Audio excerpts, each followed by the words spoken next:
আমি যে চিকেনটা মাখিয়ে রেখেছিলাম, এখন কড়াই তেল দিয়ে গরম করে নিয়েছি, এখানে ঢেলে দেব।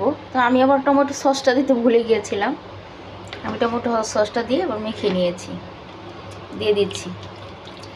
বিসমিল্লাহ।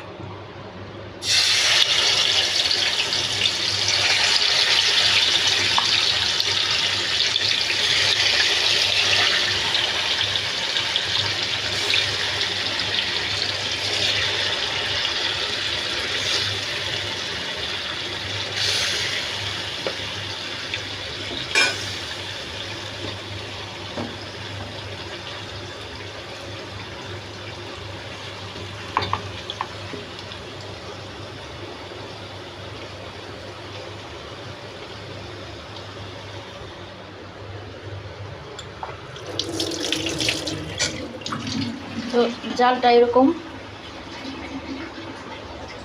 কম আঁচে থাকবে, আর এটি ঢেকে দিব। আস্তে আস্তে চিকেনটা সিদ্ধ হতে থাকবে, আর এখান থেকে যে পানি আসবে সেই পানিতে সিদ্ধ হয়ে ভাজাবো হয়ে যাবে। তোমার নামানোর আগে আমি আবার পেঁয়াজ আর হলো চিলি ফ্লেক্স দিয়ে নামাবো, আমি দেখাচ্ছি সব। চিকেনটা আমি নাড়া দিয়ে দিচ্ছি।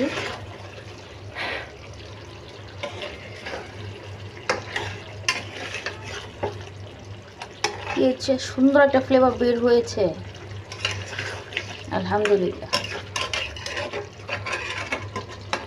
এটা আবার ঢেকে দিব, ঢেকে অল্প আছে পানিটা শুকিয়ে যাওয়ার পর অপেক্ষা করব। অল্প আছে ঢেকে ঢেকে রান্না করব।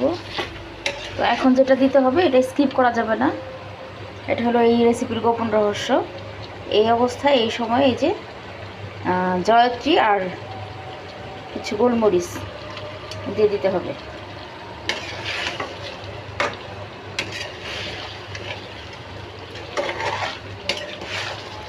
আমি যে গরম মশলা গুঁড়াটা দিয়েছি ওইখানে জয়ত্রী, জয়ফল, গোলমরিচ, লং, এলাচ, দারচিনি, তেজপাতা, বড় এলাচ, স্টার এগুলো ছিল। তো তারপরেও এটা একটু দিতে হবে, এটার যে জয়ত্রীর যে ফ্লেভার এই চিকেনের সাথে একদম মিশে যাবে।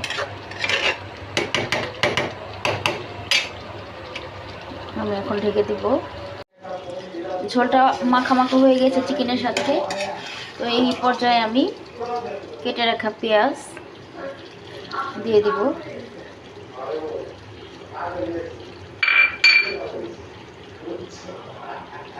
আর দিয়ে দিব চিলি ফ্লেক্স।